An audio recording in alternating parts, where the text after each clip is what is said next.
Nós vivemos um momento, uma realidade de desmonte das políticas sociais, da saúde, da educação, da cultura, do próprio esportes, da moradia, das questões trabalhistas. Então, esse período é um período muito complexo, que é necessário primeiro a gente ter essa noção. Há um momento de recuo em nossas conquistas, que nós vamos ter que travar, impedir, manter, primeiramente, resistir para ampliar nossos direitos. A educação não está fora desse processo. A MP, relacionada ao ensino médio, ela vem na contramão do que estava sendo discutido. Nós temos uma construção há mais de 10 anos, através de conferências, encontros, de um novo Plano Nacional de Educação. Necessário, importante, que é um Plano Nacional de Educação que lhe dá uma bússola para organizar a educação de um país. São chamados também de planos decenais, plano para 10 anos. E nos últimos períodos nós temos avançado na questão da educação, da escola pública. Precisamos melhorar muito, mas avançamos. Uma escola pública que tinha professor ganhando abaixo do salário mínimo, a escola pública hoje tem o piso, determina carreiras, uma escola pública que não tinha a amplitude do transporte escolar, só tinha alimentação escolar de baixa qualidade no ensino fundamental, uma escola pública que só tinha o Fundef, que financiava apenas o ensino fundamental, hoje tem o Fundeb, que pega da educação infantil até o ensino médio, nas suas várias vertentes, educação de jovens e adultos, ensino profissionalizante, escolas regulares. Então, essa escola pública ela avançou. E, para isso, era necessário garantir uma nova virada, um novo ciclo. E esse ciclo ia ser garantido pelo Plano Nacional de Educação, até 2024, onde o ensino médio estava sendo discutido. É necessário uma reforma do ensino médio? Claro que é.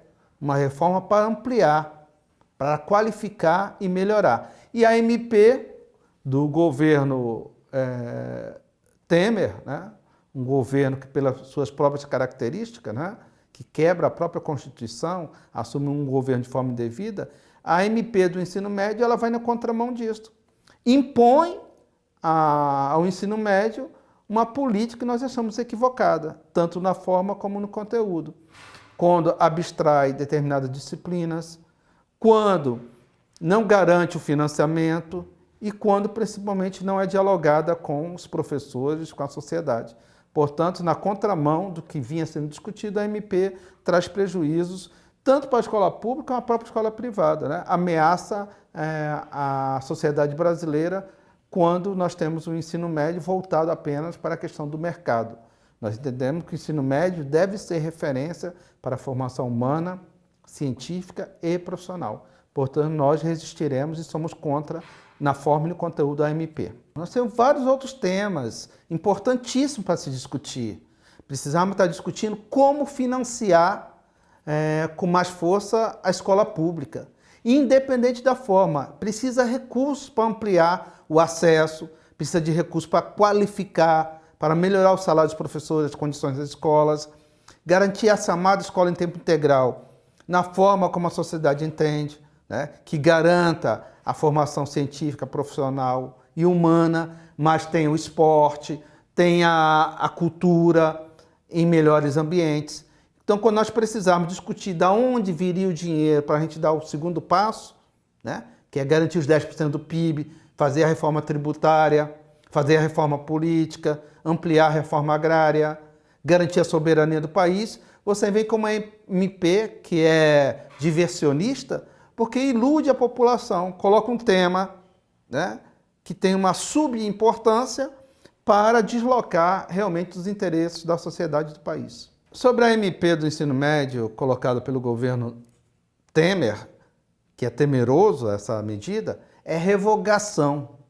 Não queremos nem que haja emendas, não podemos fazer emendas de uma coisa que para nós já nasce prejudicial.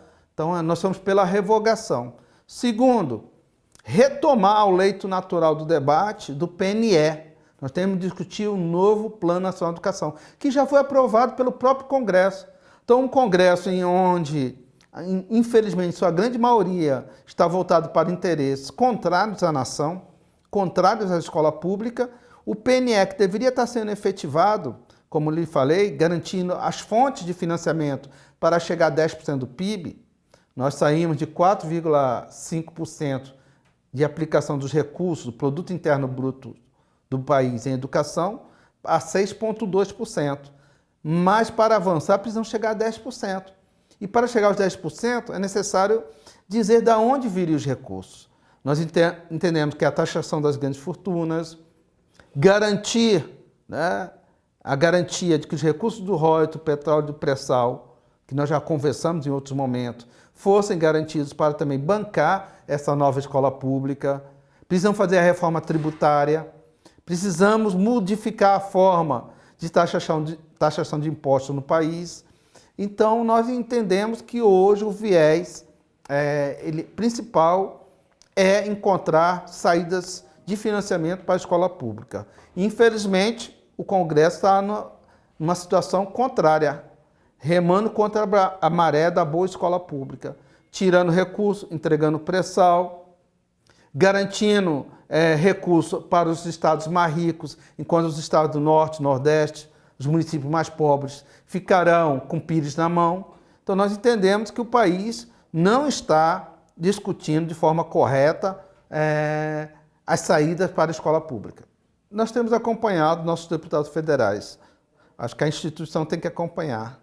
Mas o cidadão tem que verificar o que essas parlamentares estão fazendo no Congresso Nacional. Aqui no Ceará, a última votação, que foi pela mudança, né, da forma de exploração do petróleo no Brasil, que quebra a exclusividade da Petrobras, nós conseguimos até fazer um bom debate, né? Mais da metade dos parlamentares federais cearenses seguiram a linha que o sindicato estava orientando, para votar contra a entrega do pré-sal às empresas estrangeiras.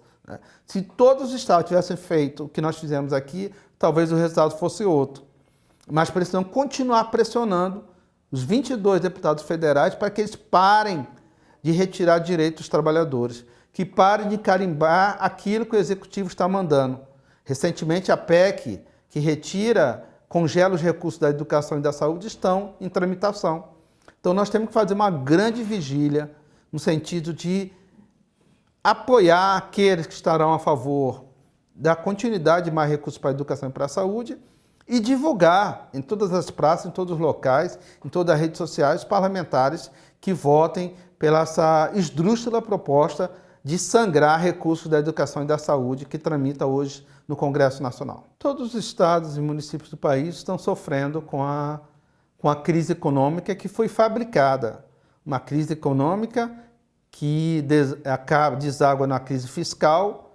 Essa crise fiscal de menor arrecadação de impostos, ela atinge estados e municípios, né, com suas proporcionalidades diferenciadas. E os estados do Nordeste, estados mais pobres, eles são afetados sim. O estado do Ceará, dentro dessa conjuntura de crise fiscal e econômica, tem tido uma arrecadação abaixo do que vinha apresentando no ciclo virtuoso até 2014. Né? A partir de 2015, essa crise se agrava, né? Ela se apresenta com mais força. E os repasses do FPE, Fundo de Participação dos Estados, têm diminuído. Além do repasse do FPE ter diminuído no Estado, o Fundeb também está estagnado, tem perdido recursos. Então, é uma crise que atingiu o Estado do Ceará e seus municípios e, portanto, há uma proporcionalidade do comprometimento de investimento e pagamento da folha que acabam gerando para o Estado e para nós também do sindicato uma análise de como garantir o direito dos trabalhadores dentro de um período de crise fiscal, econômica e também política. O sindicato ele tem que ter um foco na corporativista inicialmente, né, naquilo que interessa a categoria, mas não perder a noção de que está dentro de uma sociedade. Né? Tivemos uma grande luta, uma greve longa no estado do Ceará, onde nós, percebendo já com muita antecedência essa crise, passamos a trabalhar políticas diferenciadas para os professores e funcionários da educação. E conseguimos, mesmo no cenário de não reajuste para nenhum servidor estadual, nós conseguimos, foi o único sindicato que conseguiu avançar nesse aspecto, garantir direitos, né, ganhos remuneratórios para além do que o Estado ofereceu para os outros. Ou seja, para os outros servidores nenhum centavo, para os professores ativos e aposentados nós conseguimos garantir alguns avanços por políticas específicas para a categoria. No caso dos outros companheiros que estão na luta, é necessário que se tenha um foco, né? Nós entendemos que o foco hoje deve ser uma unidade geral para garantir a retomada do país e do Estado do Ceará ao leito econômico, onde haja maior sustentabilidade em relação à arrecadação de recursos, né? No caso das universidades, acho que a questão central é a questão do concurso público, convocação de professores. Isso, na rede estadual básica, no qual nós estamos à frente, nós conseguimos não só a convocação dos concursos, como a nomeação de todos os aprovados, classificados, classificáveis e reclassificados, né? Então, a experiência do Sindicato APEOC, eu acho que pode ajudar a encontrar uma saída aí na questão das universidades. As universidades brasileiras vão sofrer, já estão sofrendo e vão sofrer um grande ataque, né? As universidades federais já passam a ter dificuldades no repasse de recursos federais, quando aponta diminuição de recursos. Os institutos federais de educação também já têm institutos já se organizando para a greve, para a luta, e as universidades estaduais sofrerão, como todas outras vão sofrer, essa questão do repasse, já que o Estado comprime seus recursos e acaba não priorizando a aplicação na educação. O repasse hoje obrigatório do Estado para toda a educação é no mínimo 25%. O Estado que já chegou a aplicar 28% até 29%, né, ele está regredindo para o leito do mínimo, 25%. Então isso na ordem de recursos é muito grande, né? Nós temos aí uma queda, quando se reduz, vai para o patamar mínimo. E desse patamar mínimo você não consegue fazer regularmente o repasse. Quando você diminui o que já estava projetado no orçamento no ano anterior, isso tem prejudicado as universidades e tem também prejudicado as escolas de educação básica, né? Então, a queda de arrecadação no Estado chega a mais de 18% e isso resulta, tanto para a universidade como para a educação básica, uma perda de recursos de grande ordem. Até 2011, nós tínhamos a 24ª pior remuneração do país. Perdimos, inclusive, para estados do Nordeste. Hoje, num ciclo de luta e negociação e proposição, a partir do momento que a gente encontrou uma fonte de financiamento, que foi o Fundeb, para além dos 60%, nós conseguimos, numa grande luta, efetivar que o Estado é obrigado a aplicar no mínimo 80% do valor do Fundeb com o salário de professores. Então, essa raiz, né, essa âncora que nós conseguimos em 2011, ela garantiu avanços na nossa remuneração. Hoje, fazendo um corte de 2016, nós estamos fechando estudos, nós passamos a ser entre a 8ª e a 10ª melhor remuneração de professores no país. Então, não foi uma grande conquista que nós temos que saudá-la. Queremos ir muito além disto, mas também não é motivo de comemoração, que ao mesmo tempo que a gente consegue elevar essa remuneração no Estado do Ceará, há uma queda brutal daqueles estados que puxavam, né, a linha de valorização no país. Os estados Rio Grande do Sul, Santa Catarina e Paraná, nossa remuneração está melhor do que eles. São Paulo, muito abaixo do estado do Nordeste, né? Brasília, que era a nossa referência, tem refluído nesse aspecto. Então está havendo um achatamento da carreira de professor no Brasil. Foi importante conquistar o piso? Foi. Mas esse piso não veio acompanhado de uma carreira nacional que nós lutamos, e lutamos por ela porque entendemos que é preciso ter uma carreira nacional de professor no Brasil, exatamente para evitar que governadores e prefeitos congelem essa carreira. Então, nós temos essa perspectiva. E, além de ter essa remuneração melhorada nos últimos tempos, nós somos um dos poucos estados que tem 1/3 de planejamento para o professor sobre hora-aula. Então, nós precisamos verificar esses avanços que nós demos e não ficar satisfeitos com ele, lutar por mais, para garantir maior fonte de financiamentos. E, infelizmente, a contramão do processo agora está nos dando razão que nós dizíamos antes. Ou a gente encontrava a carreira nacional, garantia a carreira nacional, fonte de financiamento, que era o Fundeb, com dinheiro do petróleo dentro do Fundeb, para garantir a irrigação para prefeituras e governos de estados, para garantir os professores melhores salários, elevando de 60% para 80% o comprometimento do Fundeb. Então, o Sindicato Tapioca vem há 5 anos dizendo, mesmo quando nós estávamos num ciclo virtuoso de possibilidade de aumentar direitos, nós já dizíamos que tínhamos que estar preparados para o momento de crise. Infelizmente, nacionalmente, né, de forma geral, isso não foi compreendido. E neste momento de crise, nós estamos agora apresentando que é necessário ver a questão do professor de forma nacional. Uma melhor remuneração no Ceará precisa ser colocada no âmbito nacional. Nesse aspecto é necessário mais recursos. E para ter mais recursos, temos que ter luta nacional. O Sindicato Tapioca passou por várias experiências, né, várias direções.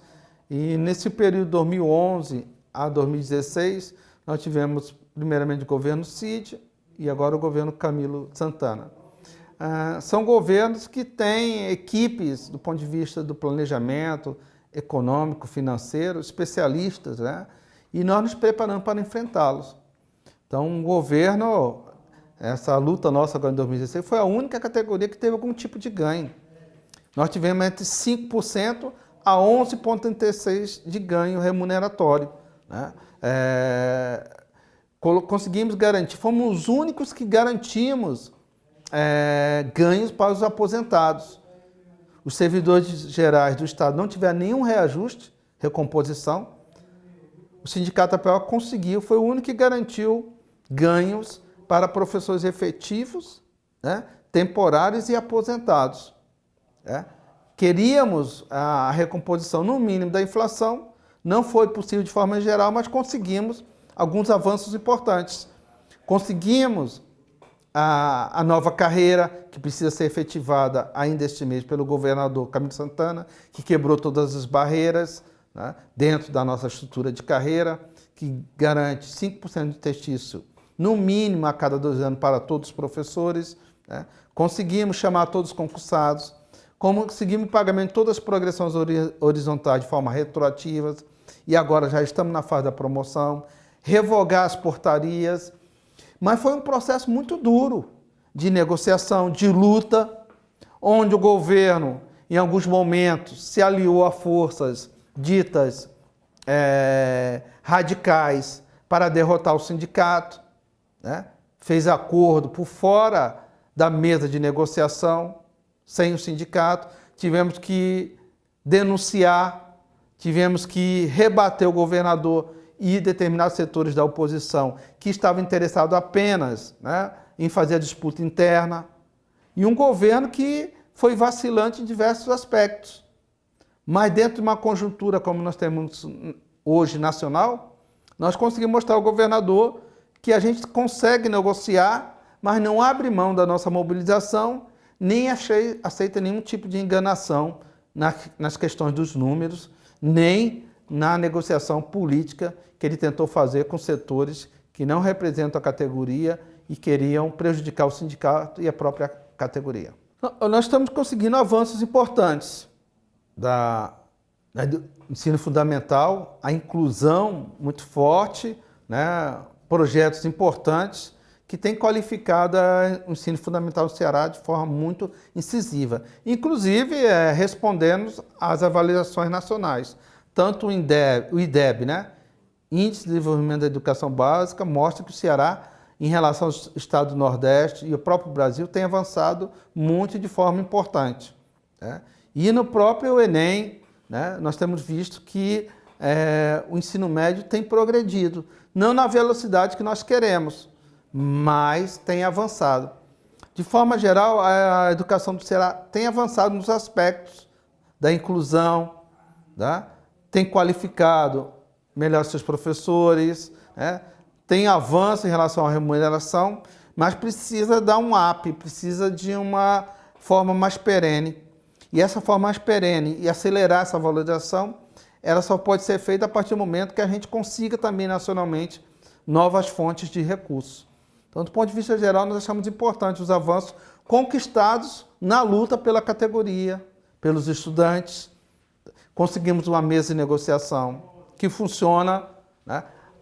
Muitas vezes é preciso dar uma pressão maior, colocar mais lenha na fogueira para que essa mesa tenha força de resolutividade, mas achamos que temos dado caminhado para frente. E é preciso reconhecer isto até para lutar para manter os direitos e não perdê-los. Então nós achamos que, de forma geral, temos tido avanços, é preciso ainda fechar algumas torneiras em relação à questão da qualidade, mas achamos que, fruto da luta coletiva, nós temos tido avanços aqui no estado do Ceará. Nós temos dito que as nossas campanhas salariais, elas não podem ser mais aquelas campanhas salariais estanques. Você se reúne, define uma pauta, resolve aquela pauta durante o ano e espera o ano que vem para recomeçar. As pautas têm que ser permanentes, a campanha salarial tem que ser permanente. E não é apenas o instrumento da greve que rotula se uma categoria está em luta, se um sindicato está em luta, se uma direção é de luta ou não. É preciso ver os resultados também. Não só a greve que resolve. A greve é a última bala que nós temos. Precisa ser utilizado no momento certo e da forma certa. Nós precisamos garantir que a negociação seja feita de forma transparente e com resultados. E no ciclo 2011 a 2016 nós conseguimos avanços importantes. Conseguimos garantir aos professores aposentados a regulamentação de leis que garantiram a melhor aposentadoria. Conseguimos um plano de carreira com uma estrutura sem barreiras. Hoje o professor vai poder evoluir de forma constante, dentro da sua carreira, tanto pela formação como pelo tempo de serviço. Garantimos o pagamento